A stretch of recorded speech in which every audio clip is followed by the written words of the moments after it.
type safe, Jonas Bonér. Thank you. Is this on? Can you hear me? Is it on? No. Okay, great. Thanks. Okay, so now I have to live up to that that introduction. I'll do my best. So, I'm going to tell you some stories here, and I'm going to talk about lessons learned. I mean, lessons learned through both agony and pain. Lots of pain. And so blood, sweat, and tears. Hopefully you will like take some of the gist of this with you, so you don't have to re-experience the same sort of pain and agony that I've been going through the last years to discover sort of the basis of what we've been trying to build at TypeSafe. Even though this is not just sort of a product pitch or anything, I'll try to talk about concepts, ideas, and so on. But naturally, it's some of the fundamentals that are sort of lying behind the ideas that we used to build Akka, for example, and the Play framework and things like that. So the agenda goes something like this. I'm going to talk about concurrency, reactive programming, fault tolerance, distributed computing, and big data, big databases. And of course, there's a lot of very deep topics, and I will just give you a little bit glimpse here and there, like some pieces of information, what works and what doesn't work, and why, and so on. So first, I want to tell you that as in all computer science, especially when building scalable systems, there's really no free lunch. I mean, it's all trade-offs, really. And some of the trade-offs that I'm going to go through today are performance versus scalability. They're not the same. They're very different, and they affect each other. You can't get both, normally, even though some people really confuse them. Latency versus throughput. You can't get both. You have to choose, and how do you choose, etc. Same thing with availability versus consistency. That's what a lot of the NoSQL movement is all about, like so bringing back availability, but sacrificing a little bit of consistency. So those are some of the trade-offs that we will see. So I'm going to start with concurrency, okay? And yeah, shared mutable state together with threads. I'm just going to get this straight. This really leads to, first it leads to code that's completely indeterministic. You might have a system that is, when it's single-threaded, is fully deterministic. You can fully understand and comprehend what's going on. The problem is as soon as you add threads to that, and you're using mutable state, okay, then all bets are off, really. You can't reason about the code at all, because any operation can be interleaved, can happen at any point in time, so you can really lead to race conditions and corrupt data, etc., blah, blah, blah. So I really believe that that's something that should be avoided, if possible, okay, at all cost. And one of the things that I think is one of the key to solving this problem is to use immutable state. If you use immutable state, then you're safe. You can't always do that, but then there are better ways of dealing with concurrency, I think, rather than threads and locks. I mean, as you probably know, threads and locks are sort of the default way of dealing with concurrency in Java. You even have like monitors on Java Lang object, right?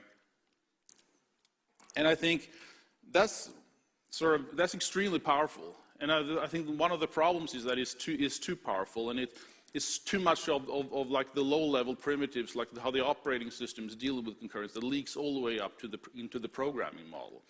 And since it's really so low level in terms of abstraction, it's really nothing that we should have to deal with on a day-to-day basis as programmers. Locks have a lot of problems with them. So these are some, right? The main problem, I think, is that locks do not compose. So if you have one lock, or if you have one component that using like lock-based concurrency, and that has a well-defined sort of interface, then you publish that component to some other, to like another team in your company or whatever. Then they can't use that component safely without knowing the internal details of how you actually use locking in that component. You can lock on this, you can lock on something that's being sent to you, you can lock some internal, like re-entrant lock or whatever. But if you don't know that, then you can't like compose operations you're using that safely. Because you might use the same lock, and then you can run into deadlock situations, or you might use something you might like think that that is locking on this, and you're locking on something else, and you get corrupt data, etc. So I think that's one of the key things, that you can't just use components and have the locking sort of composes. Compose means like folded in, like the same like you expect like transactions to work, for example. So locking really breaks encapsulation, I think. And it is easy to take like too few locks, too many locks. Taking locks in the wrong order leads to deadlock in all kinds of like scenarios like that. Error recovery is also extremely hard, since we have the try, catch, exception throwing sort of semantics, right? And it's really hard to recover from that kind of style of programming. It's really easy to forget, and even worse, it's all done by conventions. So if you forget about something, then you can easily get in trouble. So I think in general, I can go on a rant about this for long, but in general, I think we just need to raise the abstraction level. And there are better tools to deal with this than threads and locks. Some of them that I was just going to touch briefly on are data flow concurrency, actors, SGMs, also called soft transactional memory, and agents. So starting with data flow concurrency, I'm just going to touch you briefly, conceptually, what it's all about.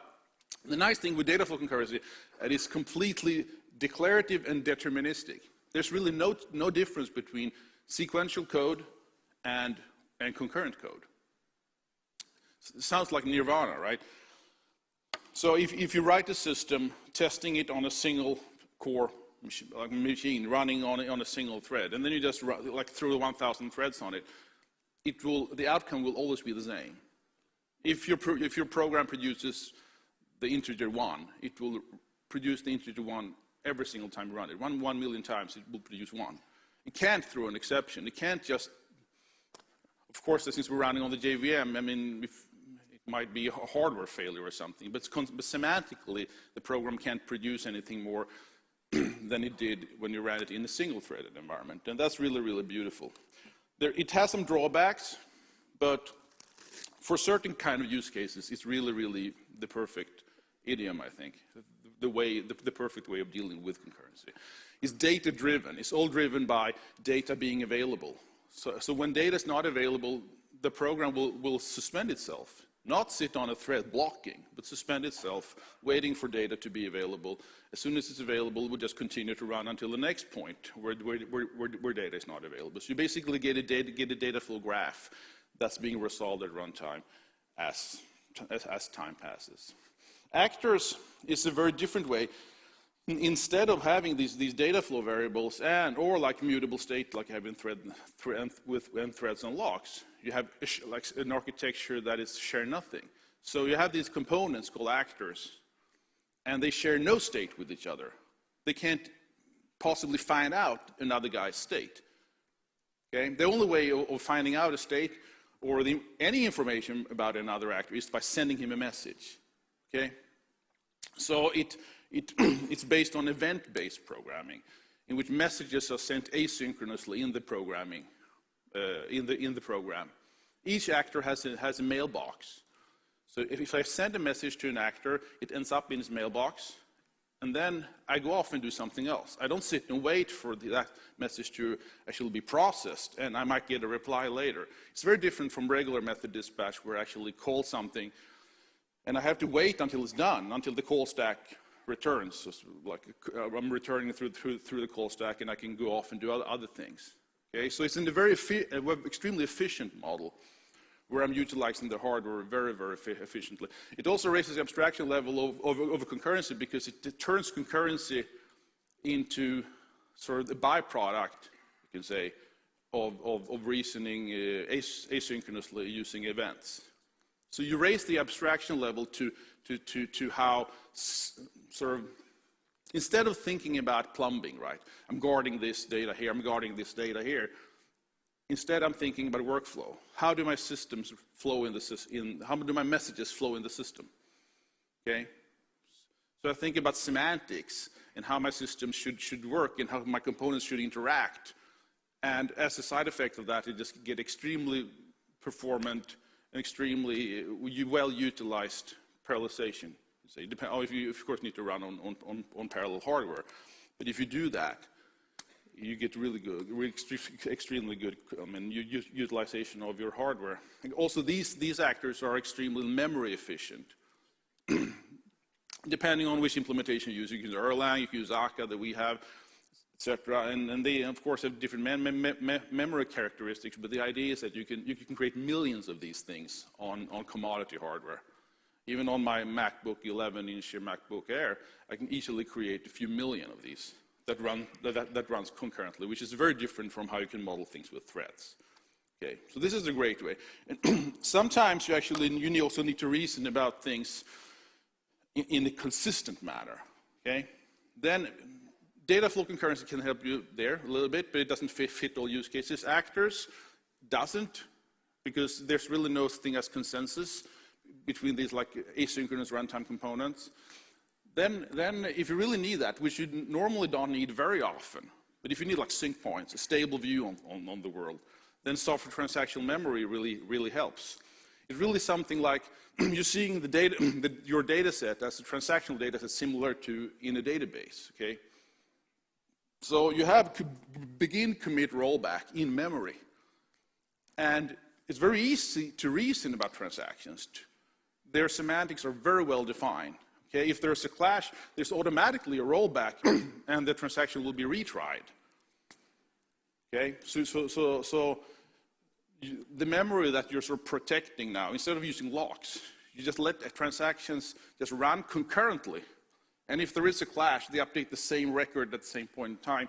The transaction will automatically roll back in memory, meaning your state is rolled back in memory and is retried.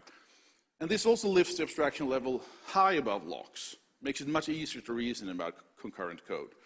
And there are implementations in many languages, like Haskell was one of the first one. Clojure adopted it. Also, we have something in Scala for that, Scala STM. So the community or the industry really starting to adopt it. But I also say this is not like a silver bullet. You shouldn't use this for everything. Far from it.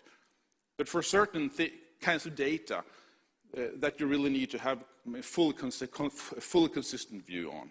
It's a really nice tool. So look, see everything I say here just as tools in the toolbox, basically. There's not a single one way of doing things. Like there are many ways, and the more tools we have, the easier we have to solve our problem. Okay. Another thing is agents. Also, the ideas have been around long, but it was sort of made a little bit most mainstream by Clojure. We have them in Akka as well, and it's similar to an actor, but it inverses it. So instead of having sort of the behavior in an actor, sort of actors are abstract state and behavior, and you're sending immutable state as a message. Instead, you're having the state in an agent, and you're sending the behavior to the agent, but also asynchronously, backed by queue.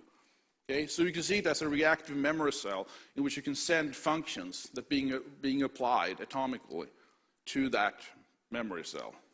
Okay, so also it gives extremely easy to reason about the code. It gives you very good hardware utilization. I mean, it's all non-blocking, etc. So it's also a nice tool to have. I encourage you to look into that. So if we can start all over, really from the beginning, what I would like us as an industry, this will never happen, by the way. I mean, we're way too far out, like with JVM, and JVM is great at a lot of things. But if you could really build the runtime, manage runtime from start, I'd like to start the other way around, like with the deterministic, declarative, and immutable core, like using based on logic and functional programming. It's extremely easy to reason about, extremely easy to understand, based mainly running data flow at the end, at the sort of basis. Then you can add indeterminism where needed. Because you usually need it in far less places than you might think. Okay? Instead of having indeterminism as the default and then adding guards wherever I need to reason about code. Instead of having the default being a deterministic core, add indeterminism where I need it. And then a perfect way of doing that is through actors and agents. Okay? Sometimes that's not sufficient. As I said, you might need shared mutable state. Then don't reach for locks even here, right? Then I think something like SDM is a perfect level of abstraction. And sometimes due to performance, because these level of indirections, they do add a price, definitely. Then you need to reach for threads and locks, right? To go down at the hardware level, really, to fully utilize that. But I don't think it should be the default as it is now. Now the cake is almost the other way around. You reach for locks, and if that's too complicated, you try to find something else. Trust me, it is too complicated. You shouldn't even look there unless you really, really need it. Okay. Another thing, sort of trend that I think is very important is the trend towards reactive programming. It's really been a trend in web programming, but it's something you can utilize all over the place, right? Event-driven, event-based programming. Okay. So one thing that's sort of tied to that is really that you should never block. If you block on something, you sit on a resource. Resources in the managed runtime in JVM are extremely precious. Like memory is precious, threads are precious. You can't run more than 100 to perhaps a couple of thousand threads on normal in a normal configured JVM, right? So don't sit on them doing nothing. Right? It really kills scalability. Instead, I think you should use non-blocking I/O. You should release resources when you don't use them. Okay? And it ties also into being reactive. And how can we be that? I mean, there's no reason to re-implement these things yourself today, right? There are a lot of libraries that help you do this, part of big frameworks and all kinds of stuff, right? It's just a way of thinking instead. You should think reactively. You should think in how we can design an event-driven system, okay? So 3 ways I think it can be worth looking into is using asynchronous message passing as the default for communication, for I/O, and streams can be using HTTP or whatever. It's interesting to look into iterative-based I/O. Some things are a little bit obscure coming from Haskell, but it's really, there are a lot of tutorials actually talking about that. This is what, in the way that humans can comprehend. And that's the default way of dealing with I/O in Play, for example, the Play web framework, which can really be reactive all the way through, all the way down to the database, if you want, using techniques like this, right? The third way is using push. Don't pull unless you really have to. Don't pull things. I mean, when you have things that other people might be interested, or our components might be interested, push it instead, and don't bother others unless they you really have to, basically. Because you bother someone, you have to wake up the thread, you have to look in, there was nothing there, go back to sleep, whatever. It's really a waste of resources. So for asynchronous programming, I mean, actors is a great, agents is also a great way of doing it. For iterative-based I/O, look at Play, the Play web framework. Node.js or JavaScript promises is also a nice way of doing reactive programming, right? Server-sent events and WebSockets. It's also this, when you're pushing things out when you have data available instead of having the client call all the time. Futures also exist in Scala, for example, that we leverage heavy in the type-safe stack for a way of doing extremely efficient, sort of reactive programming in which you register interest in things and being told when things happen rather than having to sort of either sit and wait for something to happen or constantly poll. Okay.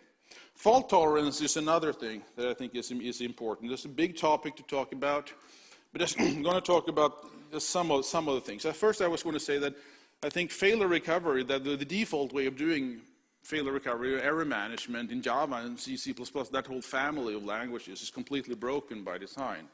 I think. The problem is that you're given a single thread of control, right? And the problem is that now, if something bad happens in this thread, since that's the only thing you have to do all error recovery in this thread. Okay? Right there. And even if other parts of the system might be very interested that things went wrong, okay? There's no way of finding out. The only thing you will see, if you use just the default, is that you will see like a stack trace, like in your log, all the way up to the Java executor service. And then dead silence. Right? There's nothing there. And the problem is that there's no way of notifying other threads that things go wrong, except if you don't sort of write that code explicitly yourself. And what this leads to, as you probably know, we do this every day, right, in Java and C and stuff. It leads to extremely defensive programming with code tangled with the business logic, with try-catch all over the place, right? And it's everywhere, completely scattered across the whole code base. And this is just wrong, right? I think there are better ways of doing things than this. But we're just blind. We just see this all day, so we don't think about it. Okay? One way of doing it is something that influenced me a lot was when I learned Erlang, right? I saw the way these guys did fault tolerance. That's the right way to do it, right? These guys, they got it right. They didn't come from this like heritage of programming languages that sort of blindly adopted the parents or the influential ways of dealing with it all the way up, right? From Fortran and C and C++ and Java and C#. They all just blindly adopted it. Instead, look at Erlang and see how do these guys solve it.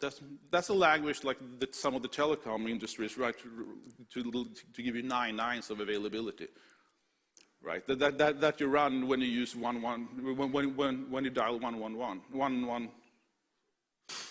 I should know that number, 112. Yeah, I just get confused now. It's 911 in the US, that's why 112 in Sweden. Yeah. So, just let it crash. That's one way of describing the model. But there's more to it than that. Like, this sounds like you don't care about it. But it's actually a very well-defined way of dealing with these things, in which you have, the gist of it is that you have isolated processes, extremely lightweight processes are the wrong word, but that's what they use in Erlang, so that's why I'm just calling it processes. But it's not OS processes. It's processes that were way more lightweight than threads, okay, than Java threads. Okay? So extremely lightweight processes that supervise each other, that watch over each other. Okay? And if something bad happens to the guy I'm watching, I will get notified.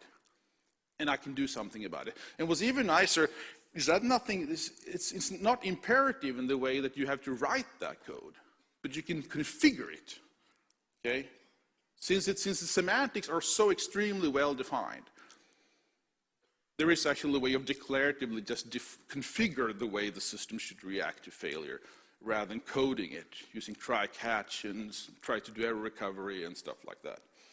Okay? And this ties in very nicely with the actor model, since this signaling, right, is done asynchronously. It's all messages.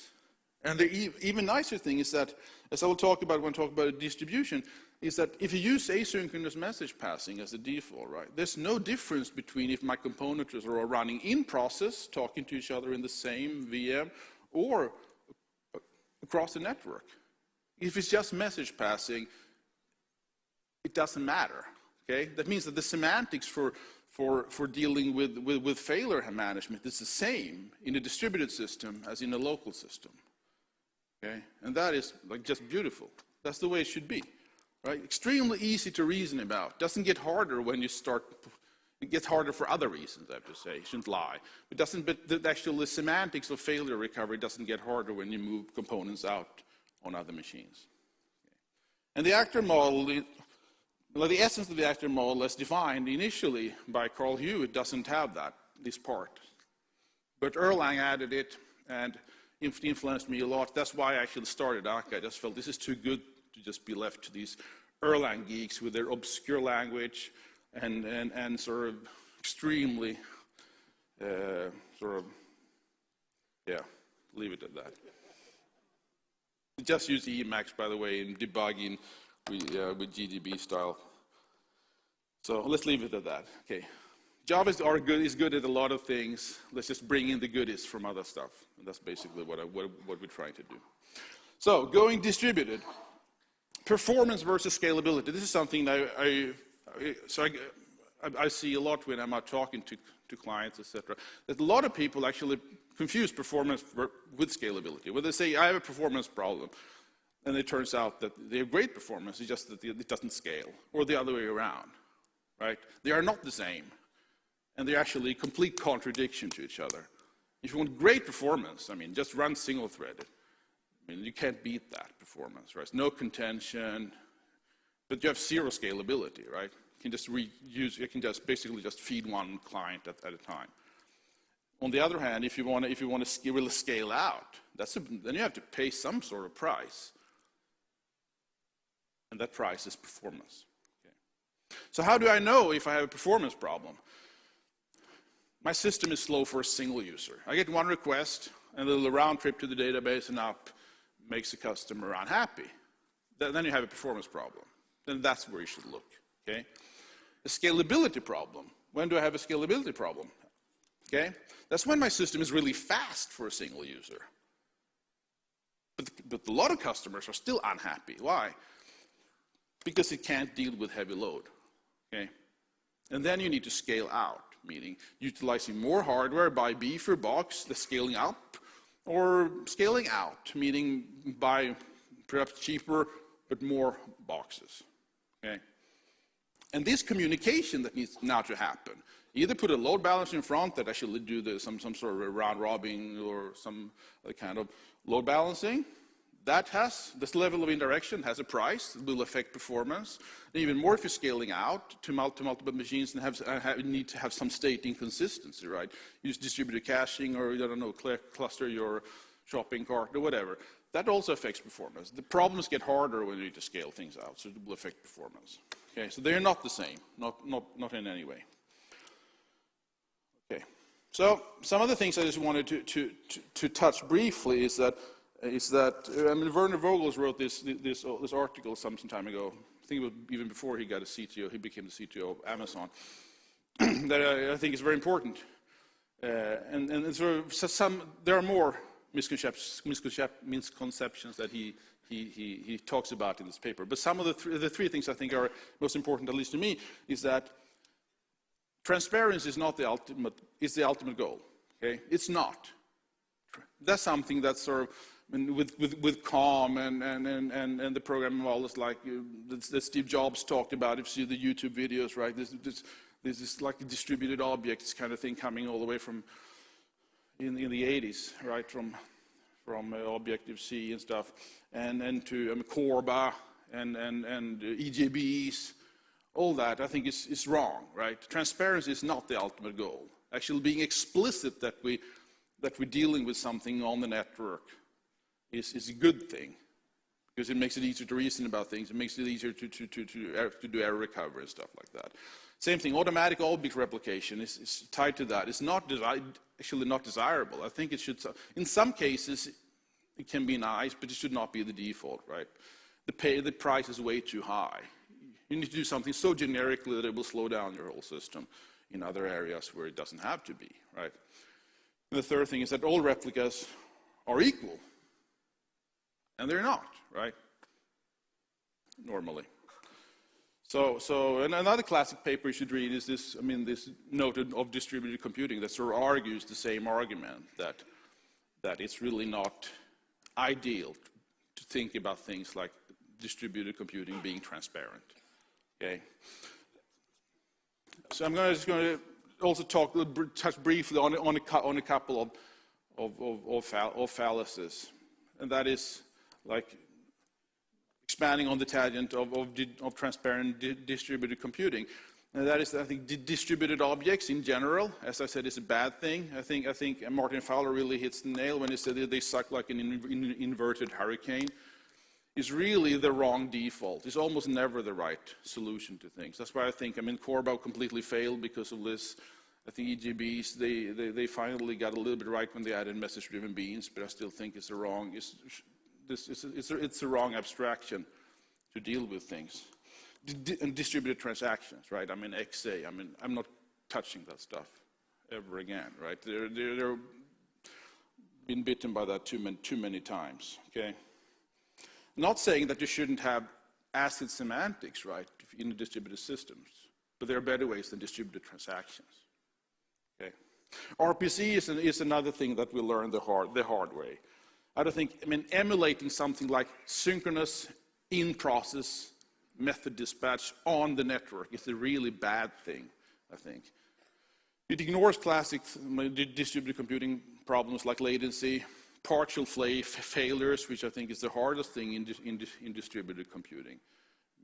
I mean, if something is down, it's impossible to know in a distributed system. Is it just a slow consumer? Is he doing GZ now? Or is he really down? And how should I react to that? If I only have, like, send something, block until I get a reply, I can't do anything with that. So, it's a classic paper also. I really like Convenience Over Correctness by Stephen Oskey. I think you should read that as well if you if you want to know more about what I'm talking about. So, instead, I think we should embrace the network. It's nothing we should try to hide in distributed computing. We should instead leverage it, okay? We should use asynchronous message passing. Why? Because it's a model that works great, even on a single thread. If you use like sort of callback mechanisms like Node.js, something like that, I mean, that gives a sort of reactive model. It works great on a multi-core. Can it give you the same semantics? It works great on a distributed cluster with the same semantics, right? And the nice thing is that instead of having, some people say actors, yeah, it doesn't work because I mean, they haven't read like Waldo's paper in Node and distributed computing, like trying to do transparent distributed computing. I think it's the other way around. It's actually making distributed computing the default, even if we're running on a single machine, okay? So we're embracing the network, and if we happen to run on a single machine, that's just an optimization, right? That might be true now, but the nice thing is that it might be true now because it was optimized to be that. It might perhaps started out running on two different machines, but the runtime figured out that these two guys just talked to each other. It moved it. So instead of going the other way around, right? Sort of to generalization, you go to specialization instead, and having in process just happen to be an optimization of the general case being sort of distributed. And that's all thanks to asynchronous message passing. Okay. Another thing I want to touch briefly on is also often confused is guaranteed delivery. Okay. We've probably seen these sort of delivery guarantees at almost any vendor today, right? Message queue, databases, whatever that you have. I mean, if you're going from bottom up, Nirvana, right? The some actually claim is that they have once and only once, right? That's extremely expensive. At least once is a little bit cheaper, right? But it's still very hard to do. And at most once and so on. There are variations of these things. But I think in general, I have to say that it's all lies, right? Because there's really no such thing as guaranteed delivery in a distributed computing system, right? The network is inherently unreliable. So even if someone says they have guaranteed delivery, it's not the case, right? In the ideal world, they might have, but that's not interesting. In a distributed computing system, failures is something that you have, it's a fact, right? It will happen. So it's nothing that you can reason you're away from. I say it won't happen here, we have to do this X, Y, and Z, right? It's not possible. We'll see later talking about the CAP theorem, right? It's a fact. It's actually proven mathematically. So it's all lies. Instead, so if you look first, break it down. Guarantee delivered. The question is what to guarantee, right? Guarantee that the message is sent out on the network. You guarantee that it is received by the NIC, right? Guarantee that it's put on the receiver's queue. Guarantee that it's applied to the receiver. Guarantee that it starts being processed by the receiver. That it is being completed by the receiver. You see, it's getting ridiculous, right? It's impossible to know what you guys mean even by guarantee delivery. How can you even say that that's something that you support, right? It's extremely use case specific. Okay, so what should we do then? Practically, I'd say start with 0 guarantees. That's 0 cost. Okay? And then we should add the guarantees that we need, one by one. Okay? Because different use cases leads to different guarantees, leads to different costs. Okay? And the important thing to understand is each guarantee you add will cost you. Okay? It will decrease performance, and sometimes throughput, or scalability, right? Or it will increase latency. Can't reason your way away from this, right? It has a cost, and sometimes extremely high, for no good reason, right? So I think the best way, you know what's best for your program, right? You know the semantics that your system needs to have, what kind of use case it has to support. You know when it's important that you actually guarantee something, and when not to, right? So I think we should just go back to basic. Use acking instead. Get their message, and if you need to sign off on that, send a reply back and say, I got it. Okay? And then you can do that selectively, and you only pay the price where you actually need it. Okay? I mean, this is no news, right? AMQP has, for example, since the 1.0 spec or earlier, has like support for acking. And same with JMS and stuff. And if you use actors, you can just do that using this akka. You just send a reply basically, and you can just send act back. These are usually pretty easy to do, no ceremony really, and you get as good performance as you can possibly get. Okay. So latency versus throughput is also one classic trade-off. Okay? I think you should try to strive for maximal throughput with acceptable latency. And this is very vague. Right? What is acceptable latency? I don't know. You hopefully knows. Else you go and ask the customer. Okay? And you can't even start reasoning about try to maximize throughput if you don't know what's acceptable in terms of latency, because it is a big trade-off.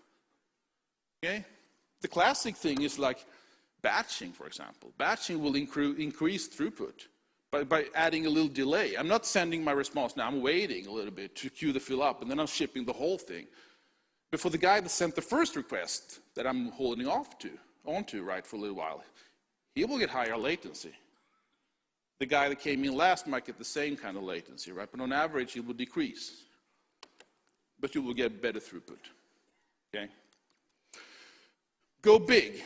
So just a little rant of big data. I think we also all embraced Hadoop, right? And Hadoop brought a lot of good things. Don't get me wrong. I mean, it really took big data like they only had in Google and some of the big guys there, Yahoo initially before it was open source, and really put that in the hands of regular developers. That's a great thing. The problem with Hadoop and a lot of techniques coming from the classics or MapReduce being implemented in C, C++, and Java and all these things is that it's imperative and trying to do something mathematically. Okay?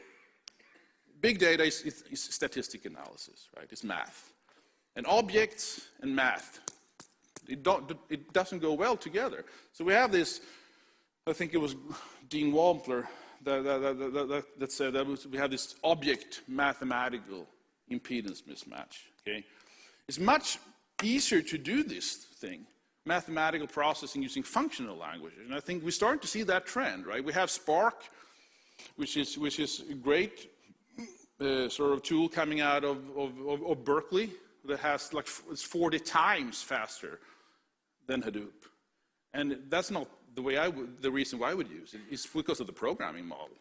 Functional programming really fits like a glove for solving statistical analysis. And we have many others, like scrunch, cascading, cascalog, scalding. There's a lot of these actually are DSLs on top of Hadoop, right? So another thing is I think batch processing was okay when we started, right? But it doesn't cut it anymore. We're living in a world where we have real-time needs, right? And we need to process data real time. So this batch processing way that Hadoop has, I think is the wrong way, honestly. I think they're starting to emerge some very interesting alternatives. Like Spark, as I said, is a real-time. Storm, coming out of Twitter, is a great tool also. S4, coming out of, I think, Yahoo. So that's what they use to do real-time analysis.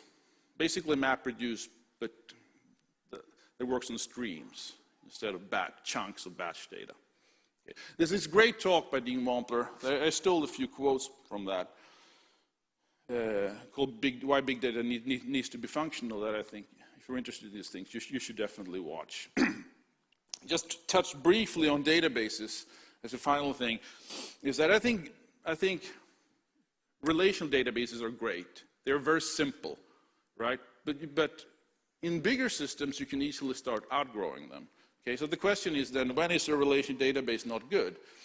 Yeah, I think scaling reads is very hard when you talk about really scaling, but scaling writes is almost virtually impossible. You can start organizing your system using some sort of replication schemes and stuff like that, or sharding in different ways and stuff. But it's still really, really hard. And the question is, do I always need a relational database? I don't think that's true any longer. These are these slides that I took from an old slide deck, actually, and this actually came to surprise when I started talking about these things, when the NoSQL movement started happening. But today, it's almost, people take this for granted, right? We know that we don't need a relational database all the time. I think we should use them for what they are good at, and that is for when we need consistency, right? But the thing is that if you look at a general system, most systems don't need consistency all the time. They need consistency for a specific kind of data. I mean, for example, invoicing. This is very important that is consistent, and this is like one stable view on things, right? But there are many other storage things that you store in the system that doesn't have these extremely strict consistency requirements. And then there are other ways of dealing with it. Because we have this last trade I'm going to talk about, this availability versus consistency. You can't get both. So if you want to make a system that is always available, which sounds pretty important, right? Then it can't be consistent if you're scaling it, right? If you're running it on a single oracle, running everything on the single node, right? Of course, if that node goes down, you're done, right? But if you start running multiple clients, you have a distributed system, right? Or multiple servers, right? If you need to deal with lots of load, and then you have to sacrifice availability if you want full consistency, and vice versa. I think a lot of people in this industry have understood this intuitively, but I think Brewer, when he formed his CAP conjecture that it was first, was not proven, but it actually later became proven. So I think he did a really good job of formalizing these things that people have understood intuitively for long. And the essence of it is that out of consistency, availability, partition tolerance. That's what it's called CAP, C-A-P. Right? Partition tolerance is an odd word. It basically means that if you're running on a distributed system, you have more than one machine. It can be a network split, and then you have P, right? So out of these, you can only pick two at a given point in time. That means that in a centralized system, there's no P. Okay, there can't be a network split brain, or whatever you want to call it. Then you can get both consistency and availability. And this is what you get in Oracle or MySQL or whatever, right? But that's really hard to scale. So if you want to scale things in a distributed system, you always have P. You can't reason away. You can't reason away from that. Okay. And then it's a fact. You have to choose here. You have to choose by either consistency or availability. You can't get both. That's mathematically proven now. So then we have this new trend of databases that talk about base instead of acid, that actually sacrifices consistency in favor of availability. It was one of the first papers that came out talking about these things in detail was Amazon's Dynamo paper that sparked a whole like revelation, right? I mean, out of that came Cassandra, I mean, React. You have Dynamite that's now dead. Microsoft bought it and shut it down. And Voldemort. There's a lot of databases that now trying to give you full availability, but at the sacrifice of consistency. Okay? And what I'm trying to say here is that it's not all inconsistent data or all acid. I mean, you should look at it in your application, right? I think, when do you really need acid? And for that, use a SQL database, right? Don't make things hard. But for other kinds of data, it might be better with eventually consistent data. And then something like React, for example, or Cassandra, or something like that might be a much better fit. Or use event sourcing, right? Don't use sort of distributed database at all. There are many ways of dealing with storing data that I think is preferable for certain use cases. So this also boils down to having multiple tools in the toolbox and know when to apply which tool, basically. There's no silver bullets. It's all trade-offs, okay? Finally, I just want to, for 2 minutes, I want to say, I mean, how fast is fast enough, okay? Some words on benchmarking and basically some words on when we can go for have a beer, right? When can we start relaxing? The thing is that you should never guess. Measure first. You need to start by setting a baseline. If we don't know where we are, okay, we have nowhere where we want to go, and how long it will take and how much it will cost, etc. Start with a baseline. Where are we now? Then we need to define what is good enough. Here we need the customer. We can't just guess here what they think is acceptable. Okay, we need to set the good SLA, and then we know the gap here. Here's where we are, and here is where we want to go. Okay, and I think that's a really good starting point. And also, micro benchmarks never proves anything, so you should really take some real world use cases. I mean, pragmatic programming talk about tracer bullets. I think that's a really good thing for benchmarking as well. Take one real world use case all the way top down and bench that. So, in the essence, to wrap things up, now I think you know at least some of the things you need to know to go home and build yourself scalable and highly concurrent fault-tolerant systems. These are some of the lessons I learned across the last 10 years. And thanks for listening. I don't have time for questions now.